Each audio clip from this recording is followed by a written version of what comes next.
Знам многумина, кои поминале многу часови замислувајќи ја на смевката на своето дете, неговиот поглед, неговиот глас. Соочени со реалноста да донесат одлука, празнината да ја пополнат по административен пат.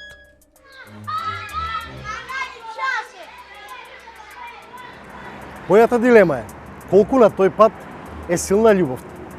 Силна за да ги победи предрасудите и стереотипите. Дали би посвоиле дете етнички и верски различно од себе?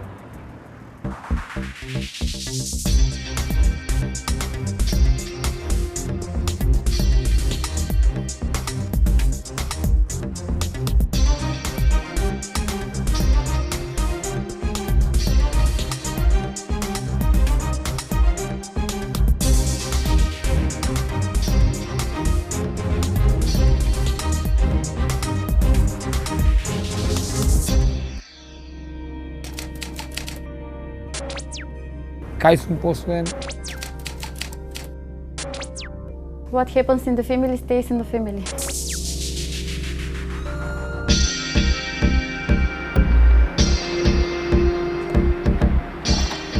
Кога почнав да работам на оваа тема, знаев само едно, дека ништо не знам. На секое прашање добивав краток одговор. Мистерии, тајност. Ако е така, тогаш првиот одговор мора да го има државата. Во случајот Министерството за труд и социјална политика. Сакам да видам како изгледа еден пополнет формулар на потенцијални родители кои сакаат да посвојат дете. Што нив им е важно за идното нивно дете, што државата може да им понуди како одговор. Тие запишуваат на колкава возраст сакаат да биде детето, од кој пол да биде, значи од која етничка припадност, така да они влагаат во регистарот на можни посвоители со нивните барања, така да они секако согласно нивните барања, нели, стануваат и можни посвоители на деца со такви карактеристики. Покрај здравствената состојба најбитна има етничката припадност после здравствената состојба, така да во најголемиот број случаи каде што е ограничено посвојувањето е токму поради здравствената состојба и поради етничката припадност на децата. Ова ми беше сосема доволно, за да сватам дека ја имам приказната. Значи, идните родители можат да ја дознаат и етничката и здравствената состојба на детето кое сакаат да го посвојат. Попрецизно, тие дури можат да наведат какво дете сакаат. Тука е и првиот тест. Овој формулар открива многу. Најповеќе бараат од својата етничка припадност, значи македонецот од македонска, албанецот од албанска, така да најголемиот број на случаи бараат да биде иста етничка. Доколку нели се стесни изборот на деца, можните посвоители одлучуваат и да прошират етничката припадност за да се зголеми можноста да добијат дете.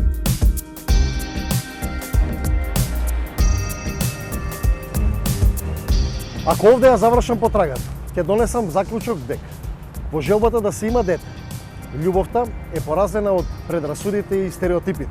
Иако јас имам некое логично објаснување зошто е тоа така. Но овде нема да се одјавам. Ќе се обидам да добијам одговори лично од оние кои сакаат да бидат идни родители.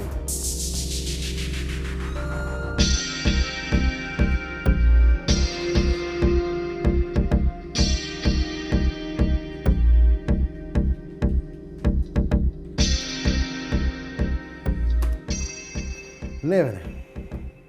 Не сакаат да зборуваат пред камера. Имаат страв. Не се сигурни во себе. Велат се плашат дека нивното дете утре може да ја види нивната снимка на интернет и да дознае за неговата судбина.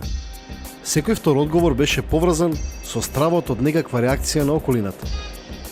Сега ги сваќам предупредувањата за мистериозноста и тајноста на оваа тема. Луѓето не сакаат јавно да зборуваат. Едноставно одбиваат. Но одговорите што ги добив, кај мене поттикна нови прашања.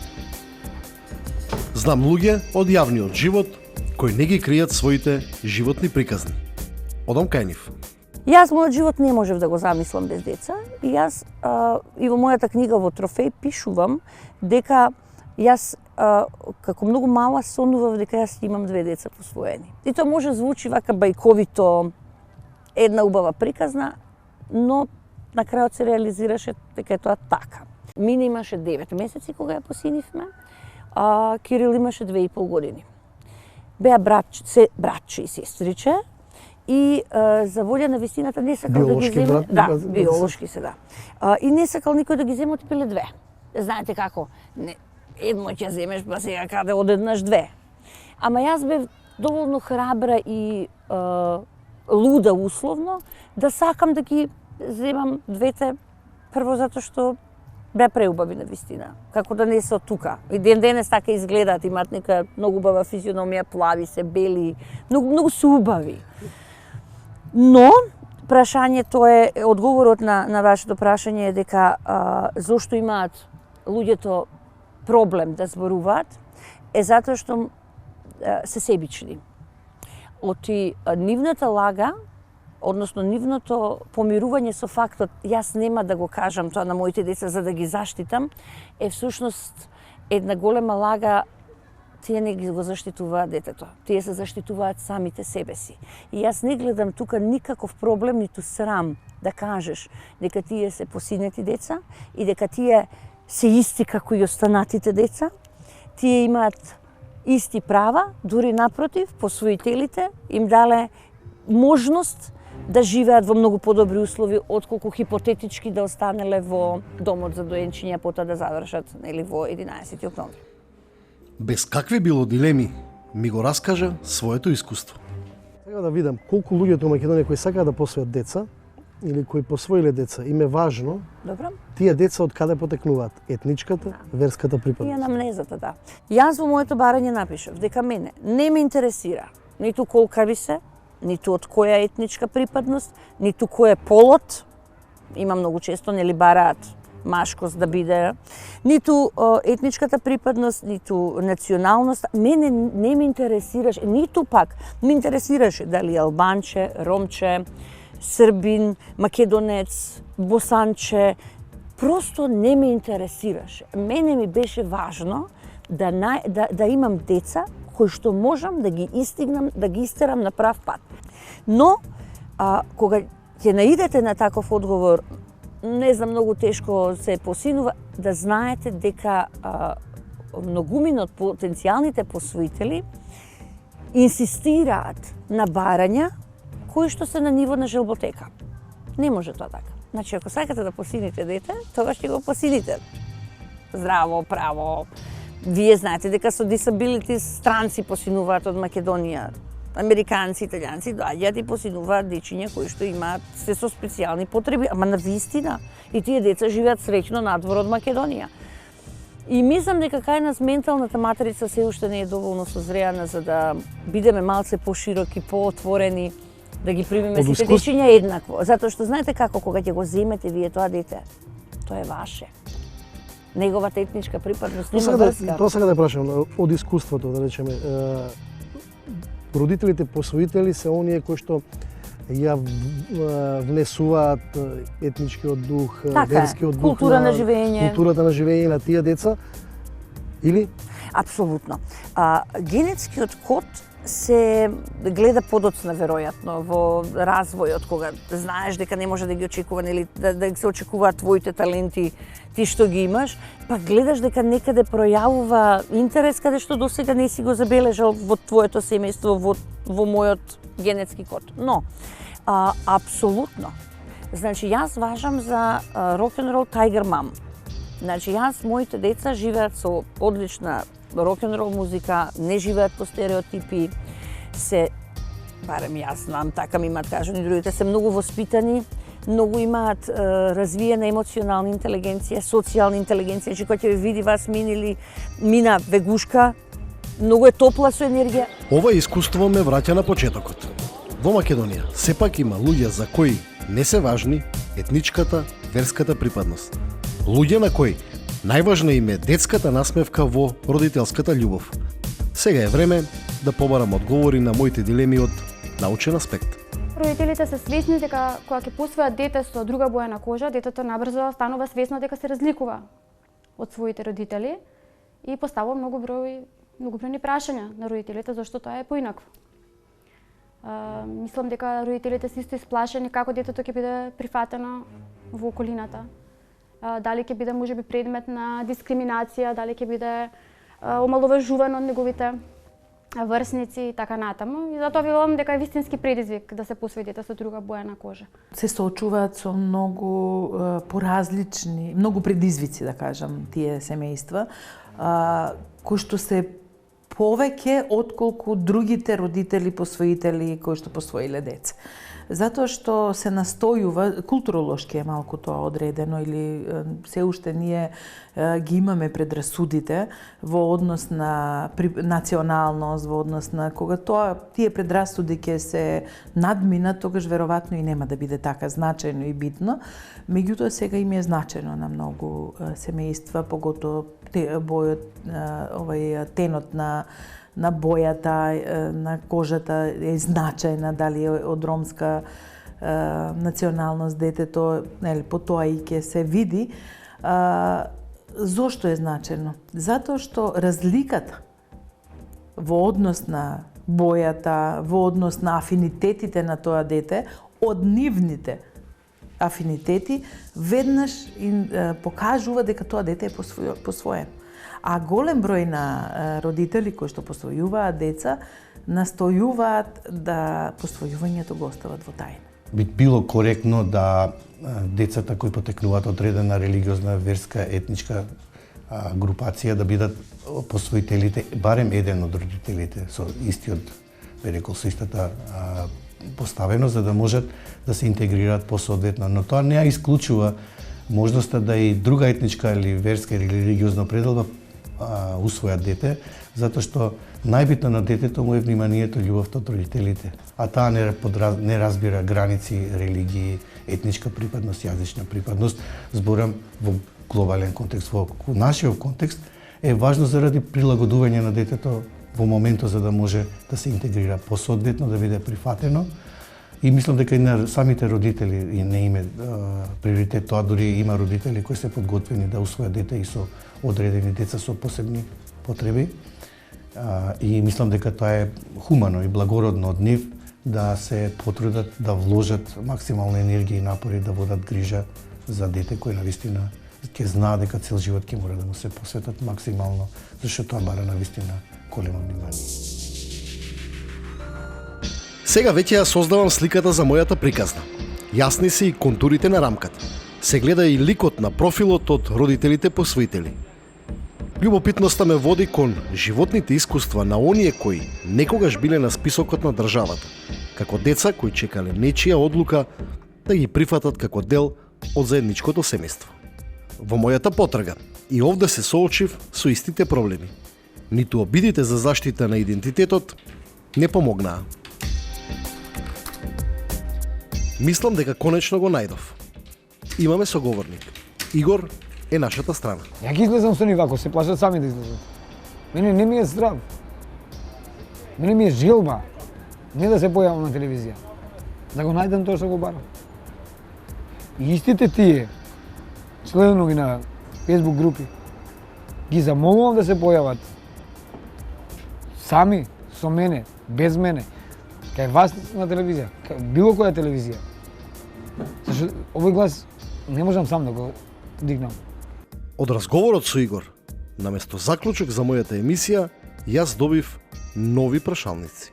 Имам информација за мојата биолошка мајка дека ми има родено на своји малолетни години.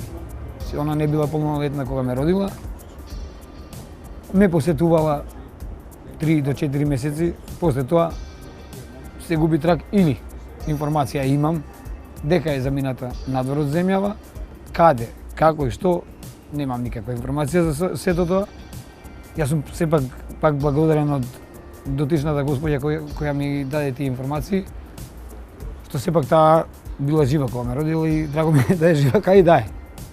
А би сакал да знам која е. Чекај, па мојата потрага по клучното прашање, дали во изборот да се посвои дете е пресудна етничката или верската припадност, овде станува ирелевантна. Ми треба само идентитетот. Значи, може би сум се сретнал со сестра, може би сум се сретнал со брат, а ја да не знам за тоа. Тоа е тоа што имам 3 дечиња кои утре ден може да се видат со прв браточет и да се влюбат и многу работи, значи се работи за инцест. За да не дојде до инцест, при се тоа би сакал. Имам 41 година која живеам без да знам која ми е биолошка мајка.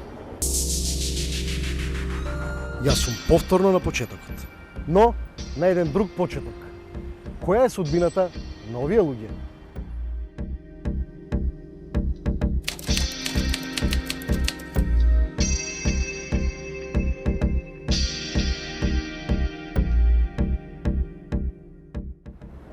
Во потрага сум, значи, од моја 15-та година.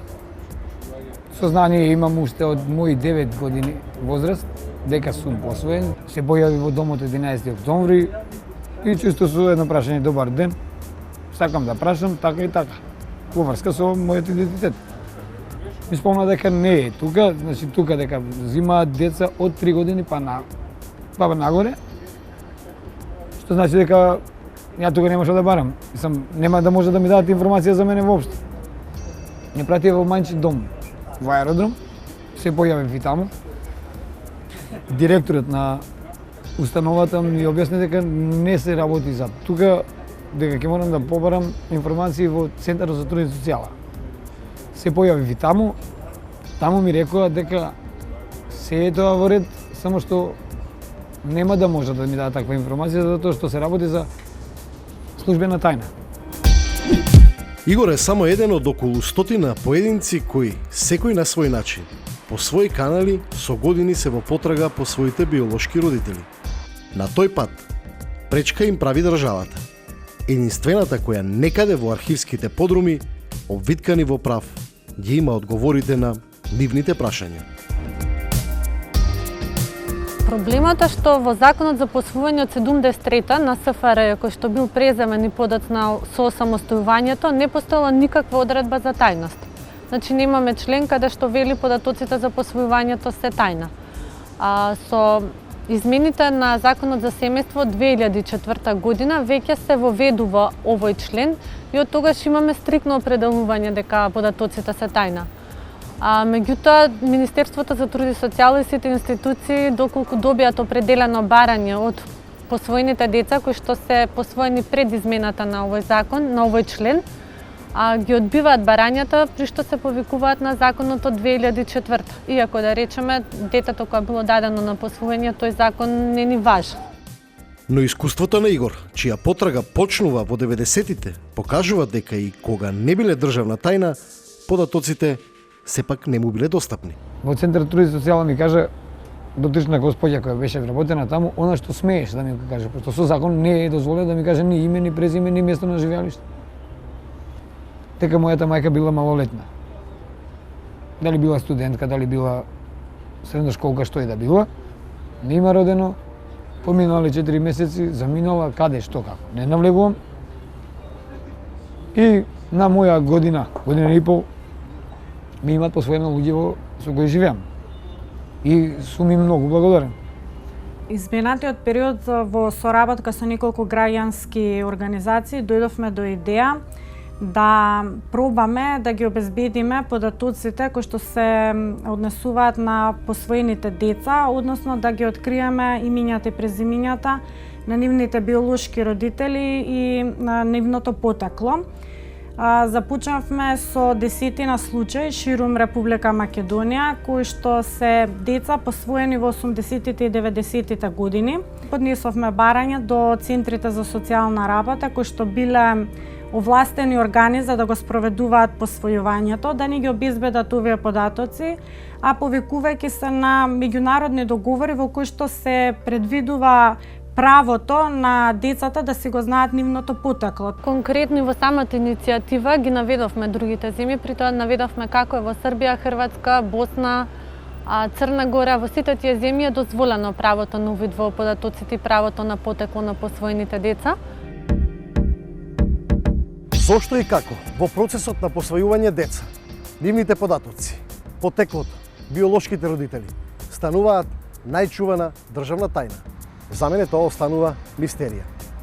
За ова никој од државните актери изминативе години не сака да зборува. наитно од Законот за семејство треба да се тргне обврската тајноста на овие податоци, да не се третираат овие податоци како службена тајна. Треба подетално да се регулира кој може се да поднесе барање за добивање на податоци за засновано посвојување. Затоа што имаме случаи каде што и биолошките родители трагаат по своите деца и не можат да ги добијат овие податоци и овие податоци за нив се затворени како службена тајна. Трагачите по биолошките родители надежта ја гледаат во поднесената иницијатива за законски измени. Таа е разгледана од соодветното деление. Сепак треба да се разгледа многу детално и да се консултираат сите стручни лица во областа, бидејќи сепак се работи за согласно сегашниот закон за семејство, нели, податоците на детето и на неговите родители се службена тајна. Доколку се отвори ова како можност децата да ги дознаваат своите родители, се доведува во прашање што се оние кои веќе посвоиле. Така да ние сме на став дека би требало да се отвори една стручна дебата и да се видат добрите и лошите страни на оваа измена. Има примери во Европа и подалеку каде што е дозволено, има некаде каде што не е дозволено, така да ние не би брзале со оваа одлука, сепак би анализирале што тоа ќе доведе. И јас лично како човек и како мајка, нели, поддржувам нивната идеја да се ги пронатат своите корени, меѓутоа како професионалец, како стручњак, од друга страна сметам дека таквите промени може да предизвикаат многу правни и етички дилеми. Например, што е со семејството кое што го посвоило детето, односно со неговата функционалност, со неговото функционирање, со хармонијата, како ќе влијае тоа на примарното семејство, нели? Понатаму се прашувам како тоа ќе влијае на самите деца кога ќе дознаат дека се посвоени. Сметам дека и токму родителите од тие причини не им кажуваат на децата дека се посвоени. Прво затоа што се плашат дека детето кога ќе дознае дека посвоено, го отфрла примарното семејство. Супер е тоа, нели, ако се пронајдат биолошките родители, но ние мора да имаме во предвид дека често пати исходот може да биде негативен, така? Што ако детето не ги пронајде своите родители? Значи тогаш го губи идентитетот во примарното семејство. Значи ја губи припадноста во семејството каде што било посвоена, а од друга страна не ги пронаоѓа биолошките родители за да може да се идентификува со нив. Исто така сметам дека треба да се има предвид и другата страна, кој што некако гледам дека никој не ја споменува, што е со родителите кои што ги дале децата на посвојување, така? Тие најчесто сакаат да останат анонимни. Тајната никогаш ја чуваат строго само за себе, дури најблиските членови не знаат дека тие дале дете на посвојување. Ја имам 1000 прашања, а таа има само еден одговор. Затоа. Не сум што треба да судам. Би пробал да ја разберам. Мора да има причина. Као не дошла да те види. Од каде да знам? Што ако дошла? Што ако истата таа моја мајка не сакала да ги повреди оние родители кои ме чуваат? Чисто ако го има моето срце или ако е емотивна како мене, не би поминала таму и не би ги пипнала луѓето. Може би да ме гледа од 100, од 50, од 2 метри далечина. Но шанса само да ме види. И чисто длабоко во себе не смеела. Чисто од себе не сакала да премине преку тоа што ќе загрози самата себе и моите родители и мене со тоа што би ми пришло. Доколку сега, ако веќе е меѓу живите, сега зашто да не ми дојде? Зашто да не приде? Да каже Игор, јас сум таа и таа, доволно ми е. Не ми треба ништо од неја. Може би сум во ситуација која не ми е некоја незавидна ситуација во животот, ама би ја прифатил кај да е, ако нема каде. А луѓево со кои живеам, не би ги напуштил никогаш. Се дока живеат со јас покрај нив. За разлика од многу други кои живеа со биолошки родители, па ќе тргнаа на страна. Да си ден денеска јадам со мајка ми, со татко ми на иста маса. Прво е за да се спречи инцест во нивните семејства, затоа што Република Македонија е мала држава, секој со секого се знае.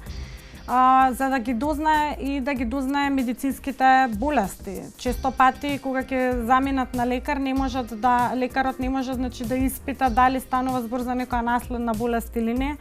И им ги бара податоците од биолошките родители за да направи да го оформи своето медицинско досие. Но често пати трагаат и поради љубопитност и за да ги дознаат причините од кои што биле оставени и не сакала биолошката мајка да ги задржи. Мисля, ги знаеш, имаш информации за биолошките родители? Не заштитени се со закон. Иако јас се борам за тоа, од една причина. Мора да се смени законот од ДНК во прашање. Значи, не дај Боже, нешто му се случува на детето. Јас имам привилегија да ја знам биолошката мајка и татко, да побарам не помош и обратно и тие да побараат од своите биолошки деца, така, ако им треба нешто. Се што се случува во животот. Најпрво здравствениот. Второ, мојата предпоставка е дека нивната биолошка мајка има и други деца. Така, предпоставка, не знам. Мала е Македонија. Во голем случај, да. Так, и мала е Македонија. Од кај знам дека утре во кафиш нема да се сретнат со нивен полубрат, полусестра. Значи има многу е комплексно тоа, не може да се заштитени биолошките родители како да се, не знам, најголемото богатство на оваа земја. Зошто да се заштитени? И зошто моето дете, зошто посвоителите се плашат да не кажат на децата, да не прашат за биолошките родители. Предпоставката е дека веројатно би стравот дека може да ги напуштат да се вратат. Па добро душо, и нека. Ама нели зборуваме сега за една љубов која што јас сега се сеежам кога зборувам. Па јас сум ги зела тие деца за да им дадам несебична љубов. И таа несебична љубов не подразбира посесивност да не одат да ја запознаат својата биолошка мајка. Колку пати, вие сте се запрашале како новинар, кој проблем е тој кој што ја натерала таа нивна биолошка мајка да ги остави не едно-две дечиња? Па јас си палам свеќа секој ден во црква на таа жена. Ако не била таа, јас немаше да бида мајка.